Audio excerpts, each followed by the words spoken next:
আরে আরিফিন দেখে যা কার আসছে, তোর দুনো ভাই ঢাকা থেকে আসছে। আরে ভাইয়া তোমরা আসসালামু আলাইকুম। ভালো আছেন? ভালো আছো তোমরা? তোমার শরীরটা সুস্থ আছে? জি, আপনার শরীরটা সুস্থ আছে? এই তো। ভাইয়া আমার জন্য কি আনছো কি আনছো? এইটা তোমার জন্য ভাই, এইটা তোমার জন্য। কিছুই আনতে পারলাম না বাড়ির জন্য। বাবা, আপনার জন্য পাঞ্জাবি, পায়জামা আর মার জন্য শাড়িও আছে। ঠিক আছে ঠিক আছে ঠিক আছে।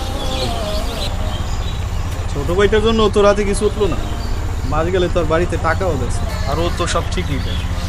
বাবা মাস শেষে বেতনই পাই 15-16 হাজার টাকা, তা দিয়া নিজে খেয়ে বাড়িতে পাঠাইতেই কষ্ট হয়ে যায়। হয়তো ঠিকই পারে। বাবা হয়তো ঘুষের চাকরি করে, মিথ্যা চিত্তা বলে টাকা কামায়। আমি তো বাবা হালাল টাকা কামাই। অবশ্য ওই মুসলিগিরি আমার সামনে দেখাবি না। ঘুষের চাকরি করে, ঘুষের চাকরি না করলে কি আমি খাইতে পারতাম? আর মিথ্যা চিন্তা করে টাকা না কামাইলে হেলে কি আর আমার এই বাড়ি করতে পারতাম? হেলে তো আমার এই ভাঙ্গা করেই থাকা লাগবে।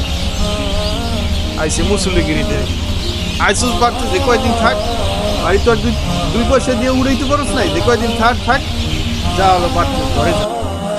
নিজের টাকা না থাকায় কিছু কিছু বাবা মা নিজের সন্তানকেও আজকে এভাবে অবহেলিত করে না, যা নিজের জীবনে চলার পথে বিরাট ভুল। কিন্তু কখনোই বুঝতে চায় না টাকাই যে সব না।